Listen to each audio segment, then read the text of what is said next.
لله نحمده ونستعينه ونستغفره ونعوذ بالله من شرور أنفسنا من سيئات أعمالنا من يهده الله فلا مضل له ومن يضلل فلا هادي له وأشهد أن لا إله إلا الله وحده لا شريك له وأشهد أن محمدا عبده ورسوله يا أيها الذين آمنوا اتقوا الله حق تقاته ولا تموتن إلا وأنتم مسلمون يا أيها الناس اتقوا ربكم الذي خلقكم من نفس واحدة وخلق منها زوجها وبث منهما رجالا كثيرا ونساء واتقوا الله الذي تساءلون به والأرحام إن الله كان عليكم رقيبا يا أيها الذين آمنوا اتقوا الله وقولوا قولا سديدا يصلح لكم أعمالكم ويغفر لكم ذنوبكم ومن يطع الله ورسوله فقد فاز فوزا عظيما أما بعد فإن خير الحديث كتاب الله وخير الهدي هدي محمد صلى الله عليه وسلم وشر الأمور محدثاتها وكل محدثة بدعة وكل بدعة ضلالة الضلالة في النار أعوذ بالله من الشيطان الرجيم بسم الله الرحمن الرحيم إياك نعبد وإياك نستعين اسٹیج پر جلوہ فروز اور ہم بہت کثیر کے درمیان موجود حضرات علماء کرام، محترم بزرگوں، نوجوان بھائیوں، پیارے بچوں، پردہ نشین اور بہنوں،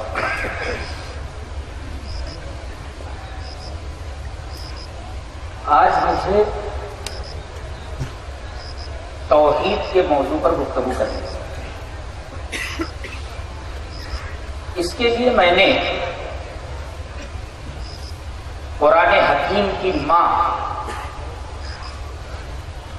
جانتے ہو قرآن کی بھی ماں ہے، ماں سے بچے نکلتے ہیں، ایسے ہی قرآن کی بھی ایک ماں ہے۔ ماں نہ ہو تو بچے ہوں گے؟ یہ قرآن کی ماں کون سی سورہ ہے؟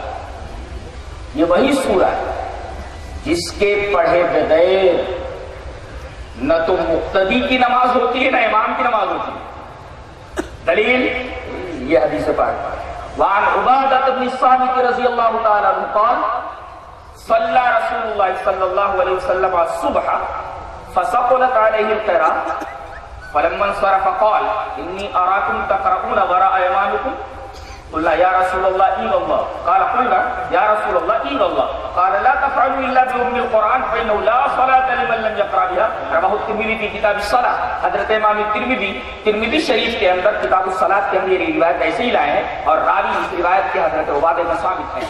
حضرت عبادہ فرماتے ہیں کہ نبی اکرم صلی اللہ علیہ وسلم نے صبح کی نماز پڑھائی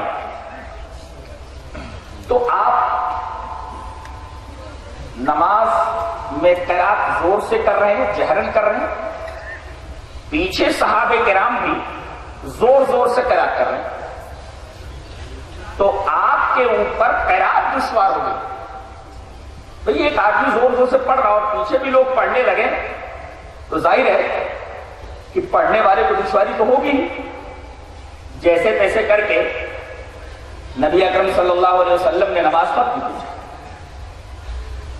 نماز ختم کر کے آپ پلٹے، یہ بھی ایک سنت ہے کہ امام جب سلام پھیرے تو کعبے کی طرف منہ کر کے نہ بیٹھا رہے، سنت یہ ہے کہ وہ مقتدیوں کی طرف منہ کر کے بیٹھ جائے۔ فلما انصرف، جب آپ پلٹے مقتدیوں کی طرف تو آپ نے پوچھا انی اراکم تقرؤون وراء امامکم، مجھے ایسا لگ رہا ہے کہ تم لوگ اپنے امام کے پیچھے پڑھتے ہو۔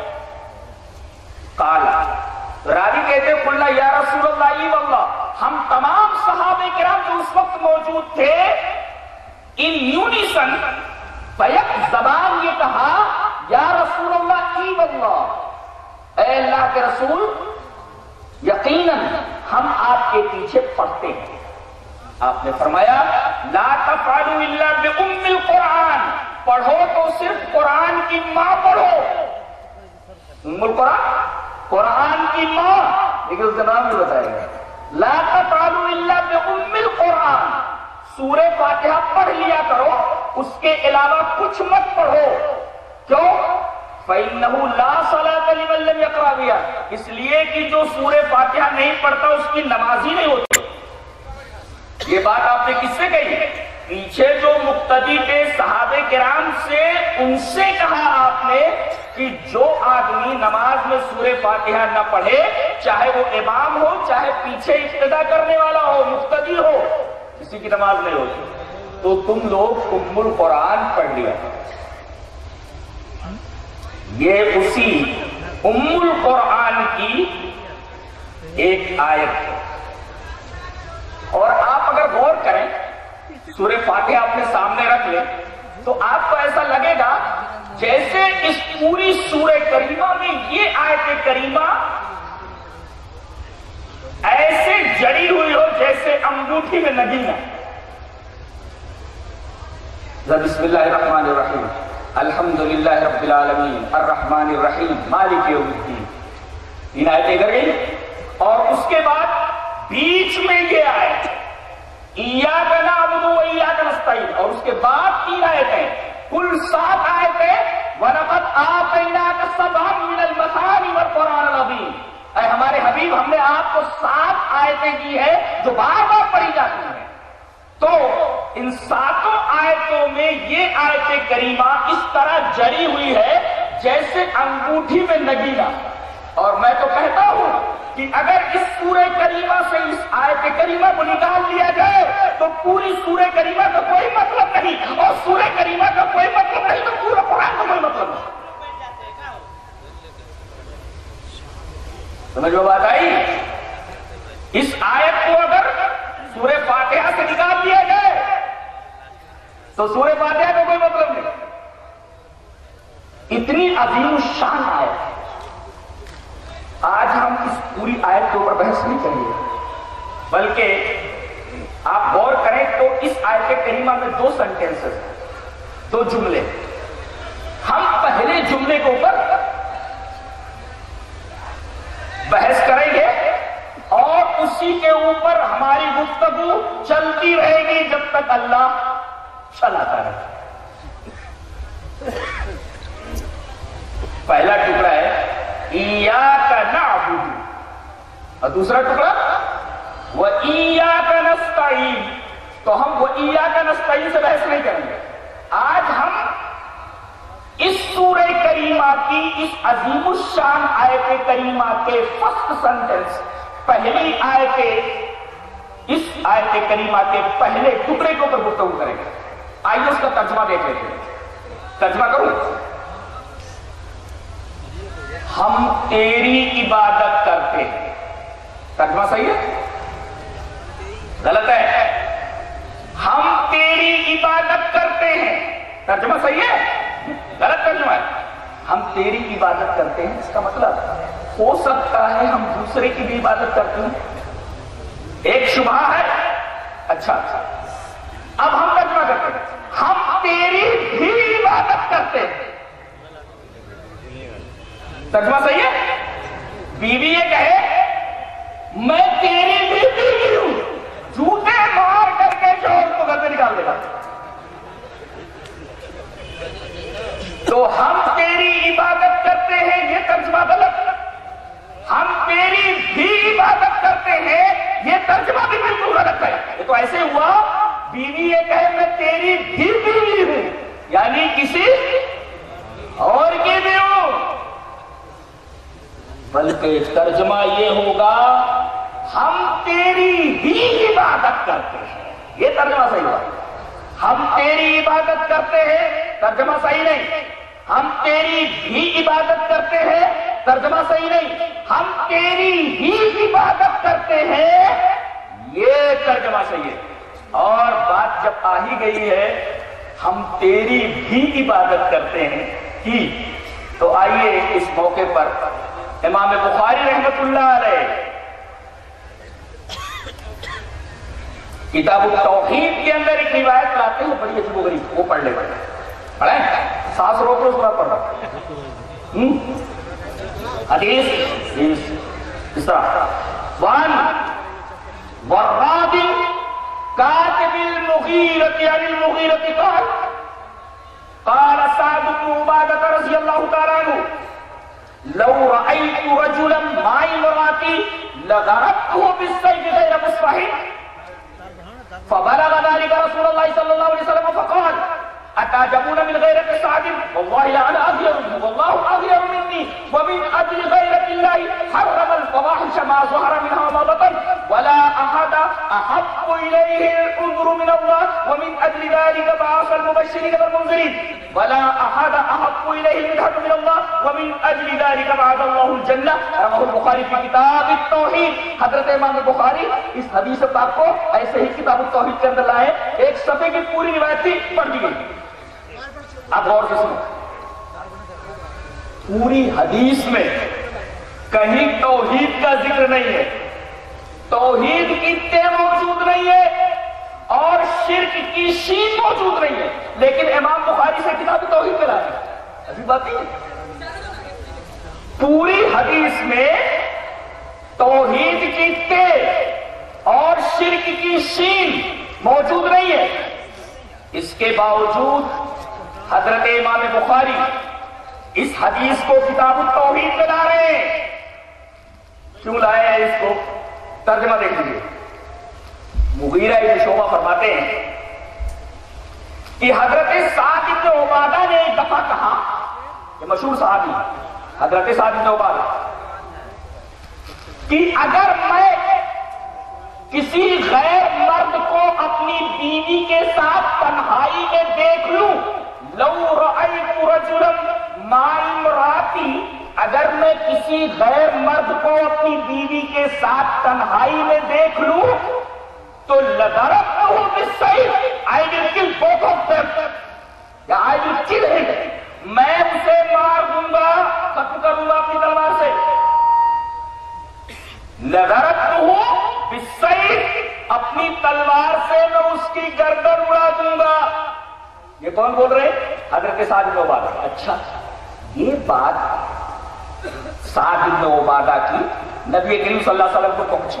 فبلغ ذلك رسول اللہ صلی اللہ علیہ وسلم، یہ بات سعد بن عبادہ کی نبی کریم صلی اللہ علیہ وسلم کو پہنچی کہ سعد یہ کہتے ہیں کہ اگر میں اپنی بیوی کے ساتھ کسی غیر مرد کو دیکھ لوں تو I will kill both of them، سب کو مار دوں گا میں، دونوں کو. نبی کریم صلی اللہ علیہ وسلم نے فرمایا اتعجبون من غیرت سعد، سعد کی غیرت دیکھ لو، کتنے غیرت مند ہے کہ وہ اپنی بیوی کے بارے میں کہہ رہے ہیں کہ اگر اس کے ساتھ میں کسی غیر مرد کو دیکھ لوں تو اس کو قتل کر دوں گا.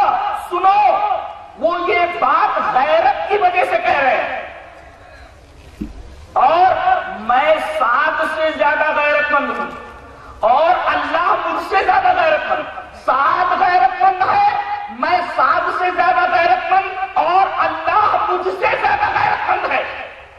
بتاؤ، ایک غیرت مند آدمی جب اپنی بیوی کے ساتھ کسی غیر مرد کو دیکھنا پسند نہیں کرتا اور اس کی سزا صرف یہ تجویز کرتا ہے کہ اسے اپنی تلوار سے مار دوں، اور اس سے زیادہ غیرت مند ہمارے نبی اور نبی سے زیادہ غیرت مند اللہ، جب آدمی اپنی بیوی کے ساتھ کسی غیر مرد کی شرکت گوارا نہیں کر سکتا تو اللہ اپنی عبادت میں کسی اور کی شرکت کیسے گوارا کر سکتا ہے؟ جب وہ آدمی قابل قتل تو نہیں ہے تو یہ آدمی جو شرک کرنے والا ہے ہمیشہ جہنم میں رہنے کا رہے گا.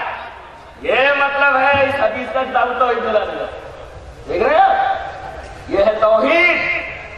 اور آج اللہ مصیبت آتی تھی پہلے تو کافر اور مشرک بھی اللہ کو پکارتا تھا، سارے معبودان باطلہ بھول جاتے تھے. اور ایک بات یہی کہہ دوں کہ اللہ ہی حق ہے، اللہ ہی حق ہے، اور اللہ کے علاوہ جن جن کو پکارا جا رہا سب باطل ہے. دلیل یہ آیت کریمہ ذالک بأن اللہ هو الحق وأن ما يدعون من دونه یہ جان لو کہ اللہ ہی حق ہے. ذالک بأن اللہ هو الحق، اللہ ہی حق ہے. وأن ما يدعون من دونه، اللہ کے علاوہ جو لوگ دوسروں کو پکارتے ہیں، بابا، رسول، یا صاحب زمان، یا غوث، یا مقتدی، یہ جو پکارتے ہیں، سنو، وَأَنَّ مَا يَدْعُونَ مِن دُونِهِ هُوَ الْبَاطِلُ، اللہ ہی حق ہے. اللہ کو چھوڑ کر کے یہ جن کو پکار رہے ہیں یہ سب کے سب باطل ہے، ان کو پکارنا صحیح نہیں ہے. ایک جگہ اللہ نے یہ فرمایا لَهُ دَعْوَةُ الْحَقِّ، اسی کو پکارنا برحق ہے.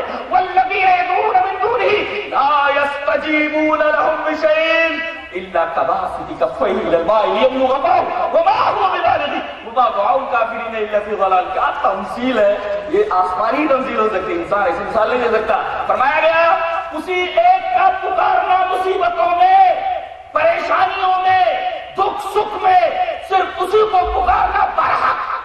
اور والذین یدعون من دونہ، اللہ کو چھوڑ کر جو دوسروں کو پکارتے ہیں، یہ لوگ اس کی آواز سن کر اس کا جواب نہیں دے سکتے، سنتے بھی نہیں جواب. لا یستجیبون لہم بشیء، یہ تمہاری پکار کا جواب نہیں دے سکتے.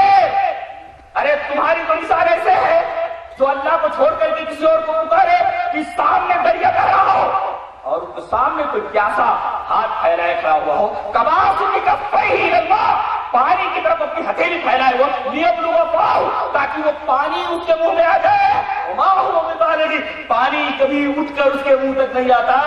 ایسے ہی جیسے ہاتھ پھیلائے ہوئے پانی کے سامنے اس امید میں کہ پانی چل کر اس کے منہ میں آ جائے، پانی اس کے منہ میں نہیں آتا. وہ تشنا پیاسا مر جائے گا، پانی اس کے منہ میں نہیں جائے گا، ناکام و نامراد ہوگا، خائب و خاسر ہوگا. ایسے ہی غیر اللہ کے سامنے اپنا دست سوال دراز کرنے والا اسی طرح ناکام و نامراد ہے. جس طریقے سے سمندر کے سامنے کھڑے ہو کر کے آدمی ہاتھ پھیلا ہے اس امید میں کہ پانی اس کے منہ تک پہنچ جائے. یہ ہے توحید کا بیان قرآن حکیم. لوگ کہتے ہیں قرآن حکیم کو ترجمے سے مت پڑھو، ترجمے کے ساتھ نہیں پڑھو گے تو کیا سمجھنا ہے؟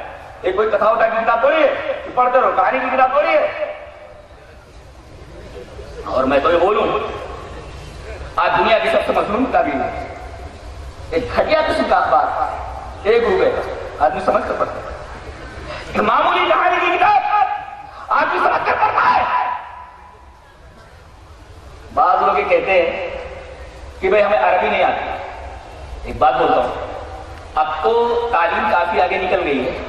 ہم اپنے گاؤں کی بات کرتے ہیں. میری ماں پڑھی لکھی، میرے ابا تھوڑا بہت پڑھے لکھے، گاؤں میں چند لوگ معمولی پڑھے لکھے. خط جب کوئی جاتا، ماں کو پڑھنا نہیں آ رہا ہے، چٹھی رس میں یہ بتایا کہ یہ تمہارے بیٹے کا خط ہے، ماں کو پڑھنا نہیں آ رہا ہے، وہ دوڑی دوڑی پورے گاؤں میں پھر رہی ہے. ارے میرے بیٹے کا خط آیا ہے، کوئی مجھے پڑھ کر تو سناؤ کہ میرے بیٹے نے اس خط کے اندر کیا لکھا ہے. دیکھو ماں کو پڑھنا نہیں آ رہا ہے لیکن بے قرار ہے کہ خط کے اندر میرے بچے نے کیا لکھا ہے میں اسے سمجھ لوں. مجھے پڑھنا نہیں آ رہا تو دوسروں سے پڑھا کر سن لوں. اللہ فرما رہے یہ قرآن میرا خط ہے انسانیت کے نام. اب بتاؤ انسانوں کے نام یہ خط ہے. انسان ایک خط اور ایک اخبار سمجھ کر پڑھتا ہے، مگر اللہ کا یہ قرآن، اللہ کا یہ خط کہتا ہے کہ میں سمجھ کر پڑھنا نہیں چاہتا، میں سمجھ نہیں سکتا، میں پڑھ نہیں سکتا. ارے پڑھ نہیں سکتا تو پڑھنے والوں سے پوچھ لینا.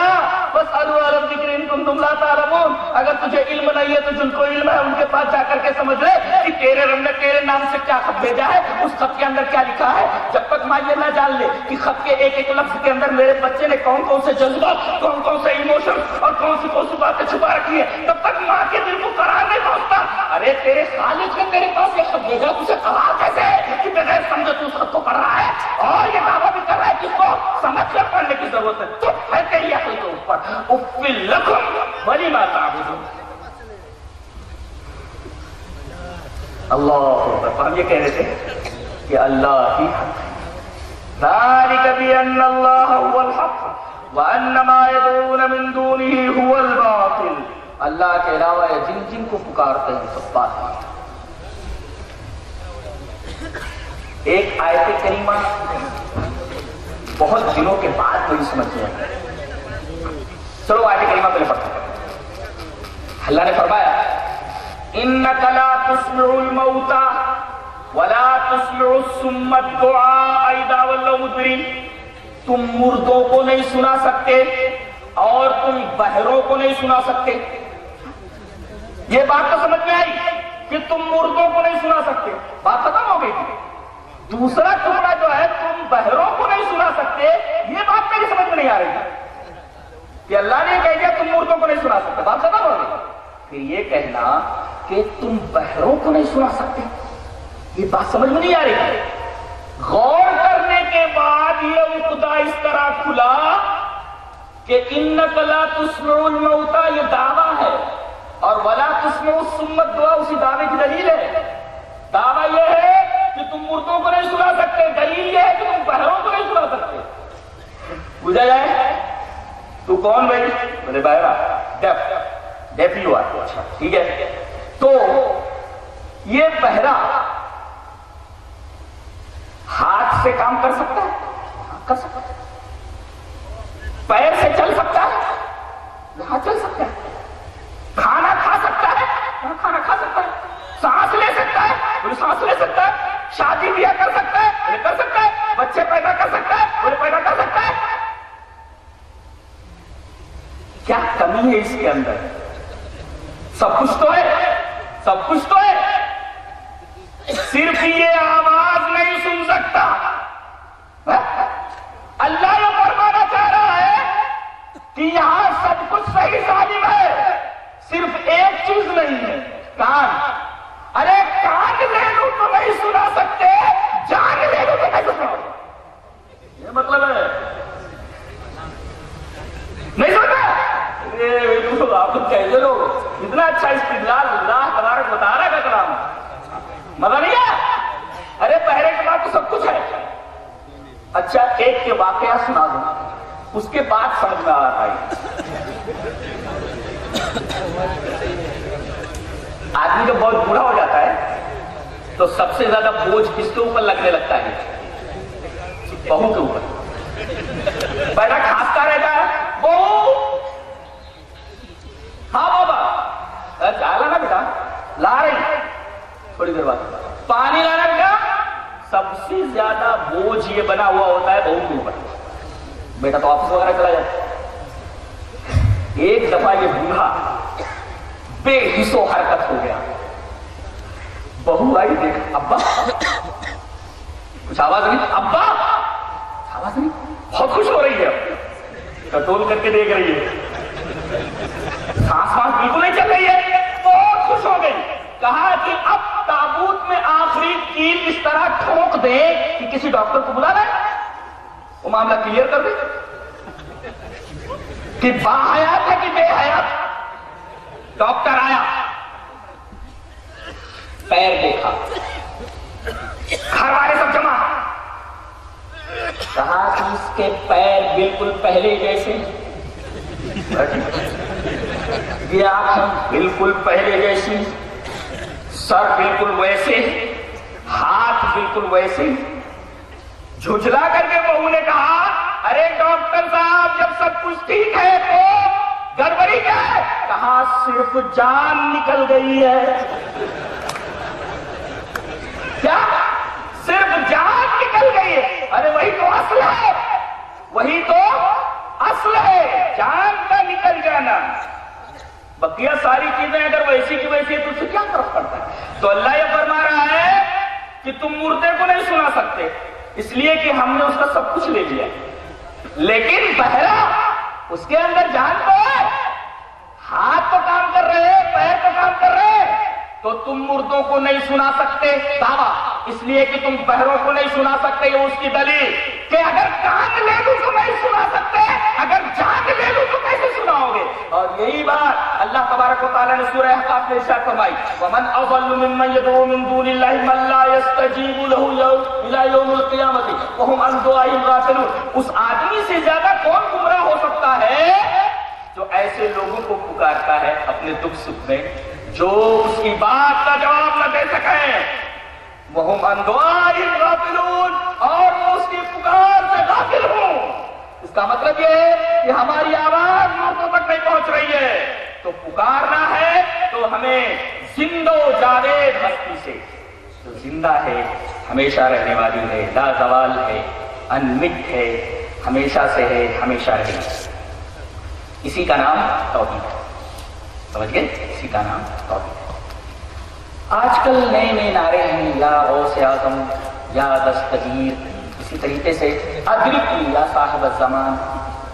اور میں تو یہ کہتا ہوں کہ مشرکین مکہ، کفار مکہ، جب وہ کسی مصیبت میں پھنستے تھے تو اس وقت تمام معبودان باطلہ کو بھول جاتے تھے، صرف اللہ یاد رہتا تھا۔ دلیل یہ آیت کریمہ والذی یسیرکم فی البر والبحر حتی اذا کنتم فی الفلک وجرین بہم بريح طیبۃ وفرحوا بها جاءتها ريح عاصف وجاءهم الموج من كل مكان وظنوا انهم محيط بهم دعوا الله مخلصین له الدین لئن انجیتنا من هذه لنکونن من الشاکرین۔ ایک نقشہ ہے پورا خوبصورت سا، کمال ہے۔ اللہ تبارک و تعالیٰ بات کس طرح کرتا ہے، کیا بات کرنے کا انداز ہے۔ والذی یسیرکم فی البر، خشکی میں وہی چلاتا ہے اور تئی میں وہی چلاتا ہے۔ فرض کرو حتی اذا کنتم فی الفلک، تم کشتی میں وجرین بہم بريح طیبۃ، موافق ہوا چل رہی ہے، سازگار ہوا چل رہی ہے، کشتی جا رہی ہے اپنی منزل کی طرف، جاءتها ريح عاصف، ایک خوفناک ہوا آتی، تیز و تند ہوا، اب کشتی ڈواڈول ہونے لگتی ہے۔ وَظَنُّوا أَنَّهُ مُحِيطٌ بِهِمْ، کشتی پر بیٹھنے والے لوگوں کو یقین ہو جاتا ہے، یہاں ظن بمعنی یقین ہے، یقین ہو جاتا ہے انہیں کہ أَنَّهُ مُحِيطٌ بِهِمْ، انہیں گھیر لیا گیا ہے، اب وہ بچ نہیں سکتے۔ تو دعوا اللہ مخلصین لہ الدین، تو تمام معبودان باطلہ کو بھول کر کے یہ لوگ خالص اللہ کو پکارتے ہیں کہ لئن انجیتنا من هذه لنکونن من الشاکرین، کہ اے اللہ آج ہم تجھ سے پکارتے ہیں، اس مصیبت سے تو ہمیں نکال لے، اگر تو نے آج ہمیں اس مصیبت سے نجات دے دی اور ہمیں ساحل پر لگا دیا، لبے ساحل پہنچا دیا ہماری کشتی کو، تو ہم شکر گزار بندوں میں سے ضرور کی ضرور ہو جائیں گے۔ دیکھو مصیبت میں پھنسے جان پر بنائی تو صرف اللہ یاد آیا، سارے معبودان باطلہ بھول گئے۔ یہاں عالم یہ ہے کہ مسلمان سب مصیبت میں پھنستا ہے تو غیر اللہ کو پکارتا ہے۔ دیکھیے کہتے امداد کن، امداد کن، امداد کن، امداد کن۔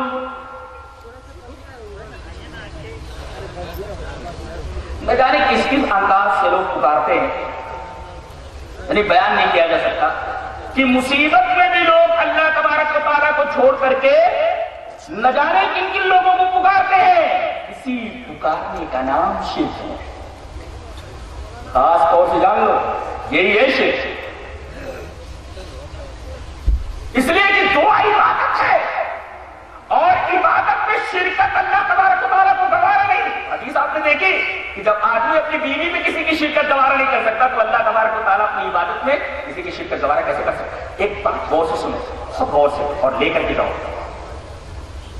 تم نے جو مانگا اللہ نے دیا، تم نے جو مانگا اللہ نے دیا، اور یہ میں نہیں کہہ رہا، خود اللہ نے کہا وَآتَاكُم مِّن كُلِّ مَا سَأَلْتُمْ، اس نے تم کو وہ سب کچھ دیا، معمول کے لیے علماء جانتے ہیں وَآتَاكُم مِّن كُلِّ مَا سَأَلْتُمْ، تم نے جن جن چیزوں کا سوال کیا اللہ نے تمہیں دیا، نہیں دیا؟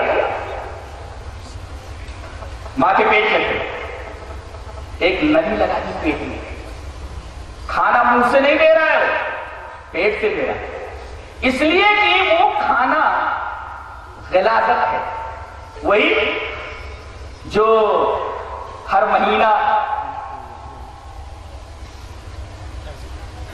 ماں کے پیٹ سے نکلتا ہے اسی کو اللہ روک لیتا ہے اور بچے کی غذا بناتا ہے، اور اسے منہ سے نہیں کہ شروع ہی میں میرے بندے کا منہ گندا ہو جائے جس سے میرا نام لینے والا تو میں غذا پیٹ سے پہنچاؤں، پیٹ سے پہنچا اس نے غذا یہاں سے اچھا ایک راستے سے غذا آ رہی ہے، پل رہا ہے اب جیسے ہی پیدا ہوا جزا کا وہ راستہ کاٹ دیا گیا، ایک راستہ کٹ گیا۔ اللہ فرما رہا ہے میرے بندے رو نہیں، چلا نہیں، میں نے تیرے رزق کا ایک راستہ کاٹا ہے، میں نے دو راستے چھوڑ دیے۔ ماں کے سینے میں دودھ میں نے پیدا کر دیا دو جگہوں پر، ایک راستہ کاٹ دیا تو روزی کے دو راستے میں نے دے دیے۔ اچھا، اور جیسے ہی 2 سال کے بعد مائیں کتنے دن اپنے بچوں کو دودھ پلائیں؟ 2 سال۔ والوالدات یرضعن اولادهن حولین کاملین، 2 سال دودھ پلائیں۔ 2 سال دودھ پلانے کے بعد یہ 2 راستے بھی بند ہو گئے۔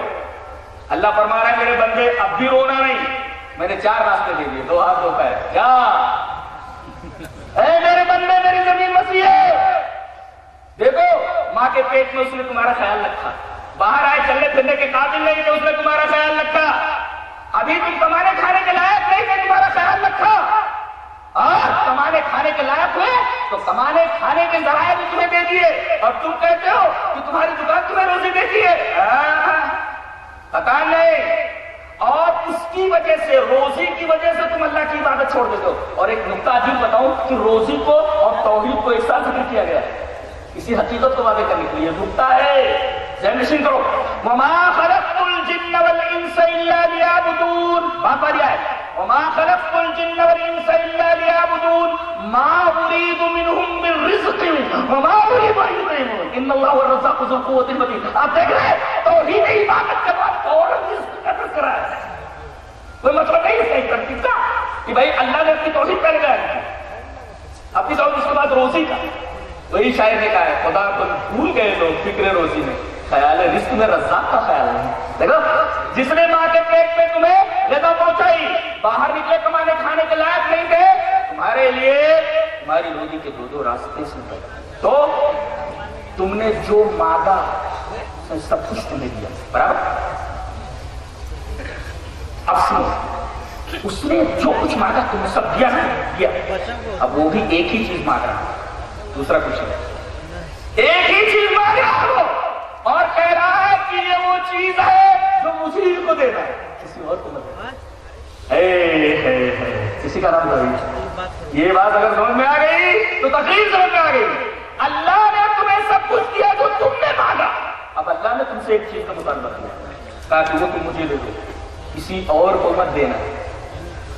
بیوی کو ہم سب کچھ دیتے ہیں، شادی ہو گئی، اب شوہر اپنی بیوی کو ہر چیز دیتا ہے، کھانا دیتا ہے، کپڑا دیتا ہے، رہنے کے لیے مکان دیتا ہے، اس کے لیے پسینہ بہاتا ہے، جو مانگتی ہے دیتا ہے، صرف اس سے ایک ہی مطالبہ ہے کہ تو میری ہو کر رہے، وہ سب کچھ برداشت کر لے گا، جھاڑو کھا لے گا، بار بار بیویوں کو دو اس کی جھاڑو کی مار سہنے گا، گالیاں سہنے گا، مگر وہ قطعاً برداشت نہیں کرے گا کہ میری بیوی میرا بستر چھوڑ کر کے کسی اور بستر کے اوپر جائے۔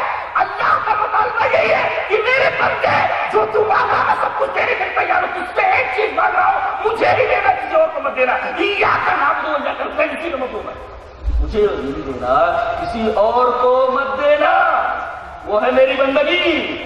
یہ سب جھکے تو میرے سامنے، یہ ہاتھ اٹھے تو میرے سامنے، چھوٹی چیز مانگنی ہو مجھے سے مانگو، 10 میں سوال خراب ہو تو میرے سامنے، کوئی چیز بھی مانگنی ہو تو مجھے سے مانگو، یہ نام ہے بندگی کا۔ اور اے میرے بندوں میں تم سے یہی مانگتا ہوں، یہ کسی اور کو مت دینا، یہ کسی اور کو دے دو گے تو اسی کا نام شرک ہے، اور اگر تم نے یہ کر لیا، تم نے یہ کر لیا، اب دیکھو تم نے یہ کر لیا، اب اور تم نے یہ نہیں کیا اور سب کچھ کر لیا، تم نے یہ کر لیا،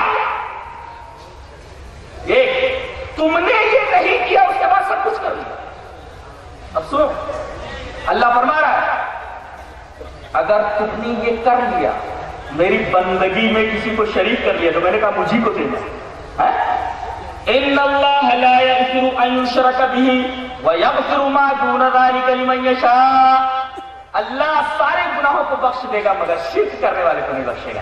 یہ کر لیا، پتا یہ چلا کہ شرک سب سے بڑا جرم ہے، جرم اکبر ہے، یہ اس سے بڑا جرم اور کوئی نہیں ہے، اس کی سزا صرف اور صرف جیسے آدمی چوری کرے، یہاں IPS موجود ہے، الحمدللہ آفیسر موجود ہے، اسے پوچھیے کہ اگر چوری کرے مختصر سزا ہوتی ہے، مار دھاڑ کر کے جیل ویل میں ڈال کر کے چھوڑ دیتے ہیں۔ کوئی اور گناہ کرتا ہے، قتل کر دیتا ہے، اس کی بھی ایک سزا ہے، چھوٹ جاتا ہے۔ لیکن ایک سزا ایسی ہے کہ اس کی سزا صرف اور صرف موت ہے، وہ ہے دیش دروہ، دیش کے بغاوت۔ اس کی سزا حکومت ہر خطا معاف کر سکتی ہے، لیکن دیش دروہ معاف نہیں کر سکتی۔ دیش دروہی کی سزا صرف اور صرف موت ہے۔ اسی طرح اللہ تمام گناہوں کو بخش دے گا، لیکن شرک کائنات سے بغاوت ہے، اللہ تبارک و تعالیٰ کی حکومت سے بغاوت ہے، اور اس بغاوت کی سزا صرف اور صرف کیا ہے؟ آئیے اللہ ہی پوچھ لیتے ہیں، اِنَّهُ مَن يُشْرِكْ بِاللَّهِ فَقَدْ حَرَّمَ اللَّهُ عَلَيْهِ الْجَنَّةَ۔ جو آدمی یہ حرکت کرتا ہے اس کے اوپر جنت حرام، ختم، خلاص، کہانی گیا کام، جنت حرام، جنت حرام اس کے اوپر، اس لیے کہ یہ سب سے بڑا جرم ہے۔ یہ اللہ تبارک و تعالیٰ کی حکومت، اس کی حکومت سے بغاوت، اور بغاوت کی سزا ہمیشہ کے لیے جہنم، جیسے یہاں دیش دروہی کی سزا صرف اور صرف موت ہے۔ اور یہی بات ایک حدیث میں کہی، حدیث اس طرح وعن ابی ذر الغفاری رضی اللہ تعالی عنہ قال قال رسول اللہ صلی اللہ علیہ وسلم یقول اللہ تبارک و تعالی، یہ حدیث قدسی ہے، عن ابی ذر الغفاری رضی اللہ تعالی عنہ قال قال رسول اللہ صلی اللہ علیہ وسلم یقول اللہ تبارک و تعالی یا ابن آدم لو عملت قراب الارض خطایا ولم تشرک بی شیئا جعلت لك قراب الارض مغفرۃ، رواه احمد فی مسندہ۔ حضرت امام احمد بن حنبل رحمہ اللہ اس پوری حدیث کو ایسے ہی مسند احمد کے اندر لائے، راوی حضرت ابو ذر بہت غور سے سنیے۔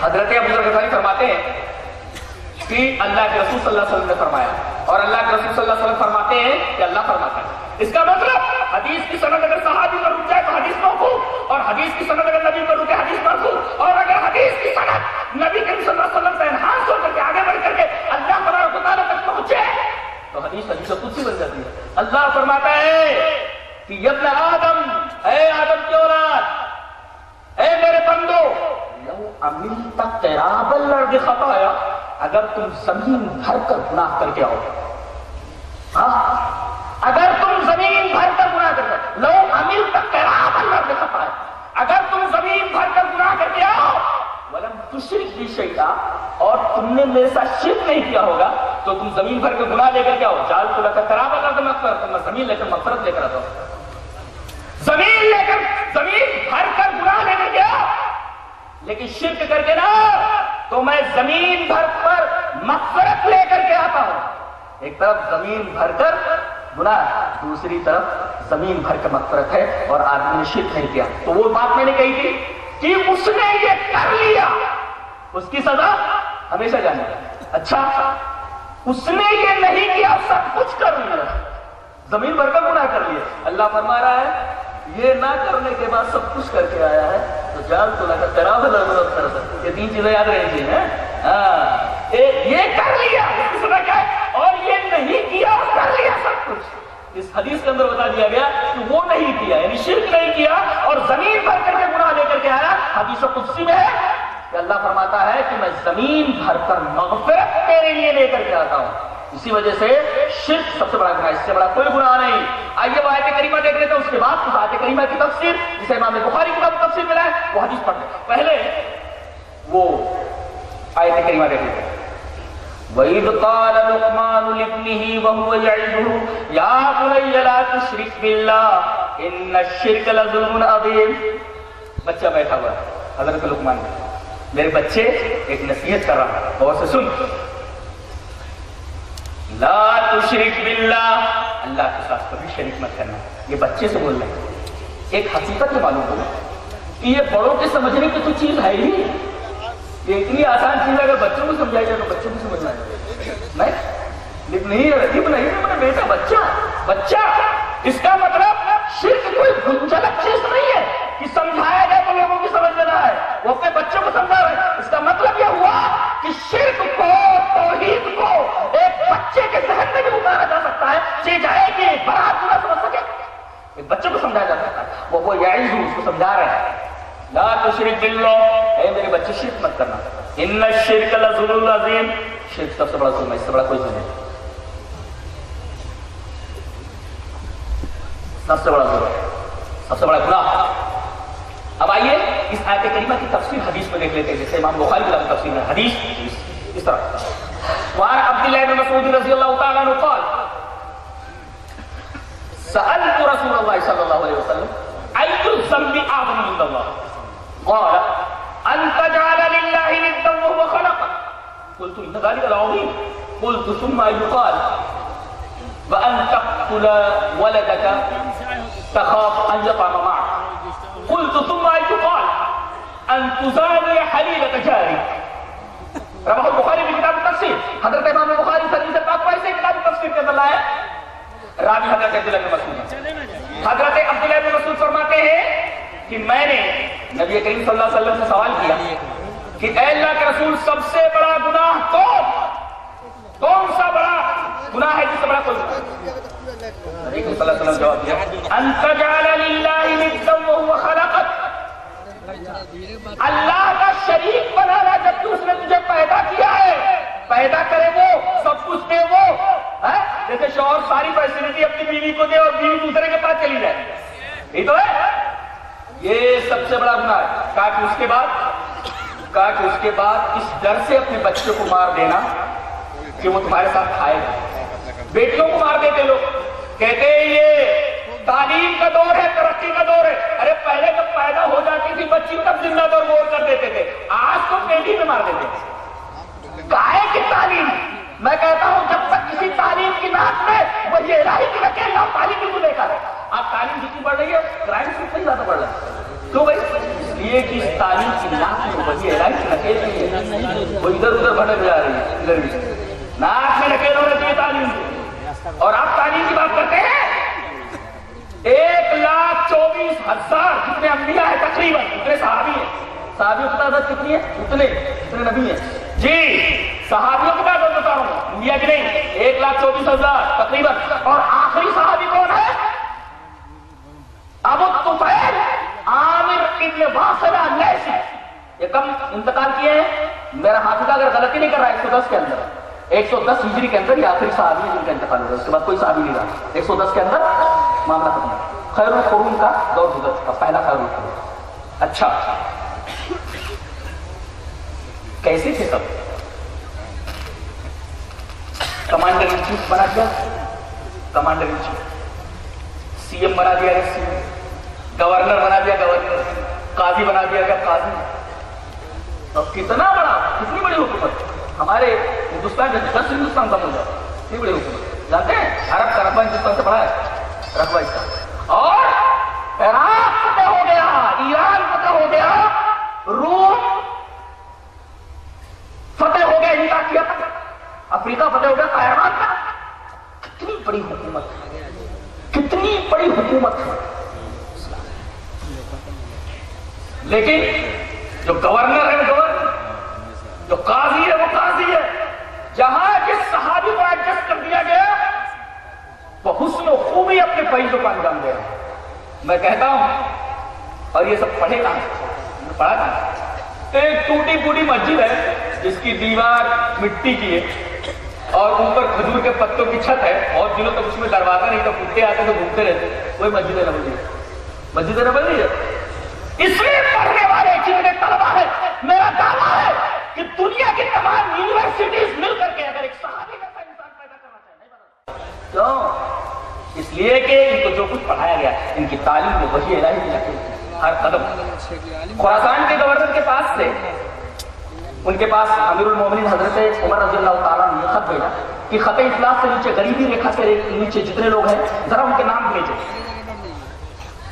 غریبی ریکھا سے نیچے جتنے لوگ ہیں تمہاری گورنری کے دائرے میں, ان سب کے نام بھیجو. خط جب وہ لسٹ آئی تو حضرت عمر لسٹ کو پڑھ کر کے زاروں قطار رونے لگے, اس لیے کہ خط میں سرکاری گورنر کا نام لکھا ہوا ہے. غریبی زدہ سے نیچے تو مل جائے آدمی کو ہوتا, پتہ نہیں کہاں سے کہاں پہنچ جاتا ہے. تو یہ ہیں ہمارے صحابہ. کہاں سے پڑھا ہے مسجد نبوی سے. تعلیم جو کچھ حاصل کی تعلیم انعام میں وہی لے رہا ہے کہ نکیل کی. اس وجہ سے وہ ادھر ادھر کہیں بھٹکے نہیں, سیدھے صراط مستقیم پر چل رہے ہیں. اچھا اب ہم پلٹتے ہیں ایاک نعبد کی طرف. اب ایاک نعبد کا ہم سمیکرن بناتے ہیں, سمیکرن بیلنس کرتے ہیں. سمیکرن بیلنس کرتے ہیں. سمیکرن کیسے بناتے ہیں؟ از اکول ٹو کر کے بناتے ہیں. یہ 2 into 2 برابر 4 4. تو یہ جو برابر کی علامت ہے اس سے پہلے اور بعد کے جو اعداد ہیں وہ سب اکول ہوتے ہیں. اس کو سمیکرن بیلنس کرنا بولتے ہیں, مساوات بیلنس کرنا بولتے ہیں ہمارے اردو میں. اب ہم سمیکرن بیلنس کرتے ہیں. ایاک نعبد, ہم تیری ہی عبادت کرتے ہیں. اس کا اور مطلب کیا نکلا؟ یہی ایک مطلب نہیں ہے. جب ہم نے یہ کہہ دیا میں یہی پانی پیوں گا, کیا مطلب ہوا؟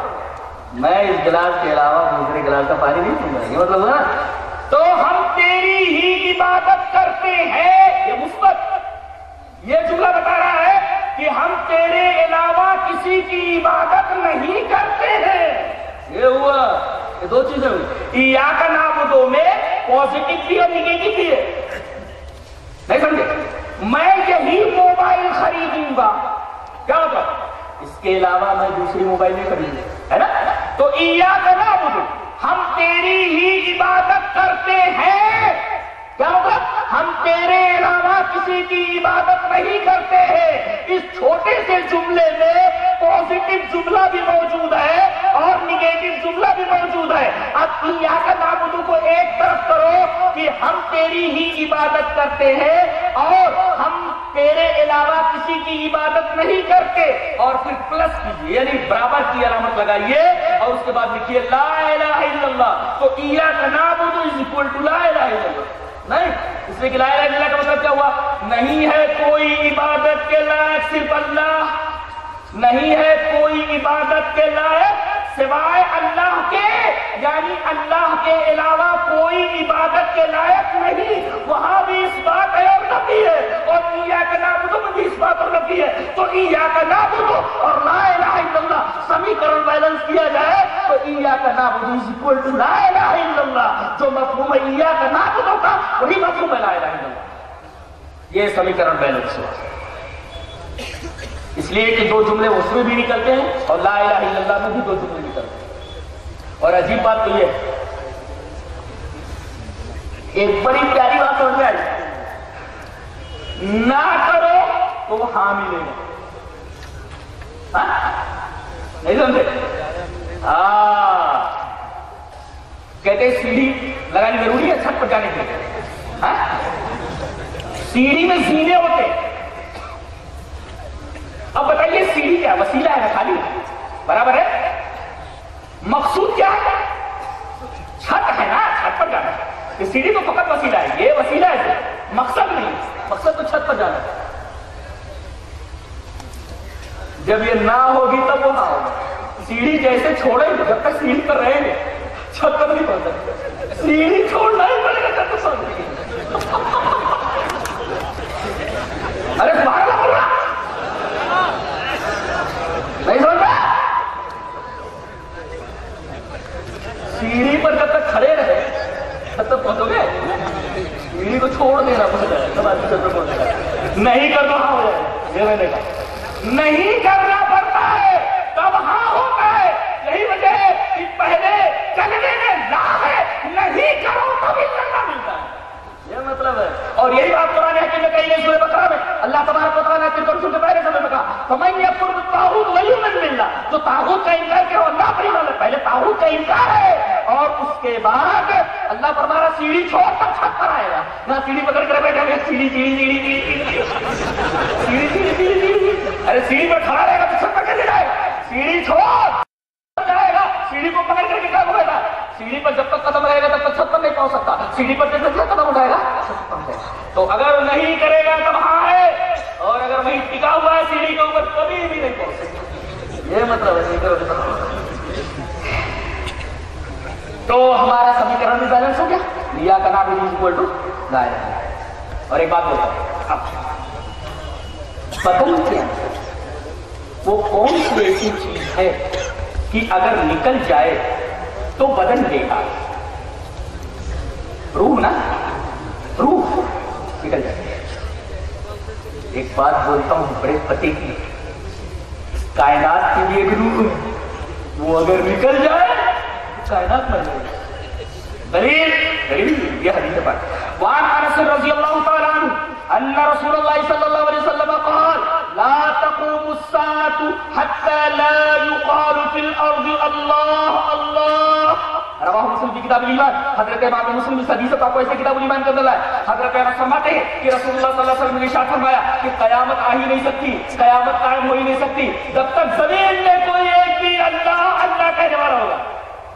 اچھا یہ کہہ سکتا اللہ اللہ اللہ، خالی اس میں ذات کا ذکر کر سکتے؟ بولنا ہے اللہ اللہ نہیں کر سکتے آپ۔ اس کی تفصیل خود نبی کریم صلی اللہ علیہ وسلم نے کی ہے اور روایت حضرت انس کی ہے۔ کیا تو ہے اللہ اللہ، زمین میں اللہ اللہ کہنے والے ایک بھی رہے گا تب تک قیامت نہیں آئے گی۔ یہ اللہ اللہ کا کیا مطلب ہے؟ دوسری حدیث اس طرح۔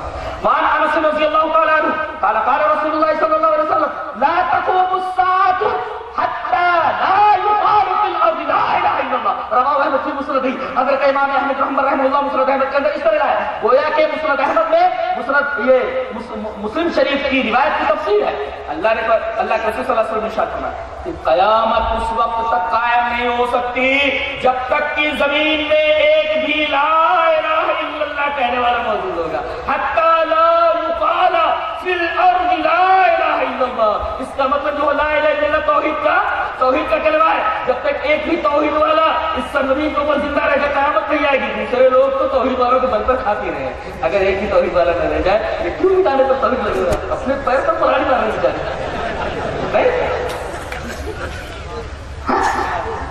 ایک حسین استدلال ہے یہ، ارے بھائی ہر ایک شے کی ایک روح نکل جائے شے دے کر، ایسے کائنات کی ایک روح جب تک یہ روح موجود ہے، روح کیا؟ لا الہ الا اللہ۔ اس لیے کہ جب تک ایک بھی لا الہ الا اللہ کہنے والا موجود، کائنات کی نبض دھڑکتی رہے گی، کائنات کا دل دھڑکتا رہے گا۔ اور اگر لا الہ الا اللہ کو نکال دیا جائے، توحید کا کلمہ پڑھنے والا کوئی نہ رہ جائے، پوری کائنات کو سورہ اسرافیل کے حوالے کر دیا جائے گا۔ پھونک دے سور پھونک دے، لیکن کوئی بھی توحید کا نام لیوا اس زمین پر موجود نہیں ہے۔ اس کا مطلب یہ ہوا کہ قیامت اس انتظار میں ہے کہ ایک ایک کر کے سارے توحید والے ہو جائیں۔ بڑے خوش نصیب ہیں آپ لوگ کہ اللہ تبارک و تعالیٰ نے آپ کو توحید کی بصیرت دی ہے، آپ توحید کو سمجھتے ہیں اور توحید کو آپ نے مضبوطی سے پکڑ رکھا ہے۔ جب تک توحید والے زندہ ہیں اس کائنات کو سورہ اسرافیل کے حوالے نہیں کیا جائے گا۔ اس کائنات کے اندر جان موجود رہے گی، اس کائنات کے اندر روح موجود رہے گی، اور اگر توحید کو نکال دیا جائے یہ کائنات بے جان سورہ اسرافیل کے حوالے فوراً قیامت حاضر ہو جائے گی۔ اس کا مطلب کائنات کی نبض دھڑک رہی ہے توحید کی وجہ سے۔ یہ ہے توحید کا رتبہ، توحید کا مرتبہ۔ اللہ اکبر، سمجھ رہے ہیں توحید کیا چیز ہے؟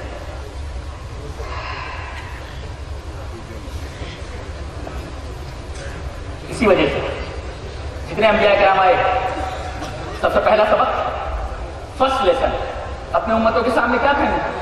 یہی لا الہ الا اللہ، اللہ کے علاوہ تمہارا کوئی معبود نہیں۔ دلیل اور ہمارے آخری نبی جناب محمد رسول اللہ صلی اللہ علیہ وسلم آپ کے بارے میں آئیے حدیث اس طرح، وانی اشعث بن سلیم قال رأيت رجلا في امرأة بن الزبير قال سمعت رجلا في سوق عكاظ يقول يا أيها الناس قولوا لا إله إلا الله تفلحوا، ورجل يتبعه يقول إن هذا يريد أن يصدكم عن آلهتكم فإذا النبي وأبو جهل۔ رواه احمد في مسند، حضرت امام احمد رحمہ اللہ اس حدیث پاک کو ایسے مسند احمد کے اندر لائے ہیں، بہت غور سے سنیے۔ اشعث بن سلیم کہتے ہیں کہ میں نے حضرت ابن زبیر کی حکومت، امرأۃ مانے عورت اور امرأۃ مانے عمارت سے حکومت، میں نے ابن زبیر عبداللہ ابن زبیر کی حکومت میں دیکھا ایک آدمی کو بول رہا تھا کہ ارے میں مکہ کی بازار عکاظ کے اندر موجود تھا، جب ایک آدمی اس بازار کے اندر یہ بول رہا رہا تھا. یہ کس کی بات کر رہا ہے یار؟ ہمارے نبی کی بات کر رہا ہے کہ ایک آدمی کو میں نے دیکھا وہ بول رہا تھا یا ایھا الناس قولوا لا الہ الا اللہ تفلحوا، اے دنیا کے تمام لوگوں لا الہ الا اللہ کہہ دو کامیاب ہو جاؤ گے. پتا یہ چلا کہ کامیابی کی کنجی، کامیابی کی کلید، اگر کسی کو کامیابی حاصل کرنی ہے تو لا الہ الا اللہ کو پکڑنا ضروری ہے. قولوا لا الہ الا اللہ تم لا الہ الا اللہ کہہ تو کامیاب ہو جاؤ گے. اور جیسے ہمارے رسول وہاں سے کہہ کر کے یہ بات اٹھتے، توحید کی بات کہہ کر کے اٹھتے، ایک دوسرا بدماش جو پیچھے لگا رہتا تھا آ جاتا تھا. وہ رجل یتبعہ یقول، آپ کے پیچھے ایک آدمی لگا رہتا تھا، وہ آتا بولتا ارے کس کے پیچھے پڑے ہو؟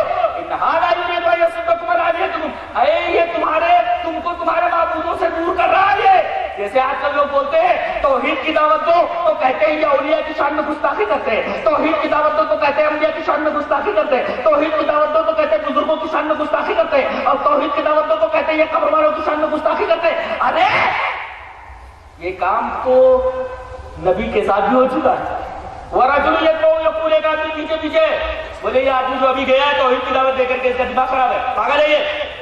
ان ھذا یرید ان یصدکم عن آلہتکم، یہ چاہتا ہے کہ تم کو تمہارے معبودوں سے الگ کر دے. ہاں وہی بات جو آج لوگ کر رہے ہیں کہ توحید کی بات ہوتی تو کہتے تم کو تمہارے بزرگوں سے الگ کیا جا رہا ہے. وہی بات وہ بولتا تھا جب نبی وہاں سے اٹھ کر کے جاتے تھے تو کیا بولتا تھا؟ ان ھذا یرید ان یصدکم عن آلہتکم، یہ آدمی تم کو تمہارے معبودوں سے الگ کرنا چاہتا تھا. یہ آدمی کون تھا؟ یہ جانے والا کون؟ فإذا النبی، اور یہ پیچھے والا کون؟ ابو جہل. فإذا النبی ابو جہل، توحید کی دعوت دے کر کے جانے والے ہمارے نبی، اور پیچھے آ کر کے خرافات بکنے والا کہ تم کو تمہارے بزرگوں سے معبودوں سے الگ کرنے والا یہ آدمی ہے، یہ ابو جہل تھا. تو ایک طرف سنت مصطفی ہے لا الہ الا اللہ کی دعوت، دوسری طرف سنت ابو جہلی ہے کہ دیکھو لا الہ الا اللہ کے پیچھے تمہارے بزرگوں کی توہین کر رہا ہے. بات سمجھ نہیں آئی؟ ارے سمجھو، سمجھ کے سمجھو جی. ان ھذا یرید ان یصدکم، اور یہ ہمارے کا چلتا رہے گا مصطفی اور ابو لہبی کا. اور ترجمان حقیقت علامہ اقبال سن ستیزہ کار رہا ہے ازل سے دائر چراغ مصطفی سے شرار ابو لہبی. تو جہاں توحید کی لو جل اٹھتی ہے وہاں تاریکیاں، شرک کی، بدعت کی تاریکیاں گھبرا جاتی ہیں. اور کسی نے سچ کہا کہ تاریخی کتنی ہی گھنی کیوں نہ ہو، روشنی کی ایک ہلکی سی لکیر پوری کی پوری تاریکیوں کو بھگا دینے کے لیے کافی ہوتی ہے. توحید کا ایک ہلکا سا اجالا کفر اور شرک اور بدعت کے تمام اندھیروں اور تمام تاریکیوں کو بھگانے کی طاقت رکھتا ہے. ہم نے ثابت کیا کہ تمام انبیاء کرام کی دعوت کا نقطۂ آغاز توحید، نقطۂ وسط توحید، نقطۂ اختتام توحید. زندگی بھر وہ توحید کی دعوت دیتے ہیں. سمجھ بات آئی؟ اور میں ایک بات بولتا ہوں کہ توحید کے اوپر دنیا بھر کی دلیلیں موجود ہیں، شرک کے اوپر کوئی دلیل موجود نہیں کسی کے پاس دنیا میں موجود نہیں. پتہ نہیں کیسے لوگ بت پرستی کی طرف آئے ہوئے. اور بات تو یہ ہے گیتا جس کے اوپر ہاتھ رکھ کر کے عدالتوں کے اندر قسم کھائی جاتی ہے، اتنا مقدس اسے مانا جاتا ہے، اس کے اندر بھی یہ کہا گیا ہے کہ صرف ایک کی شرن ہونی چاہیے. جیسے فرمایا گیا قل اعوذ برب الناس، رب الناس کی پناہ چاہتا ہوں.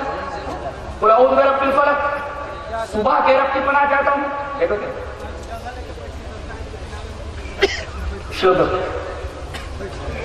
سرو دھرمان پریتجے مامیکم شرنم ورج اہم تو سرو پاپیبھیو موکشیشیامی ما شوچا.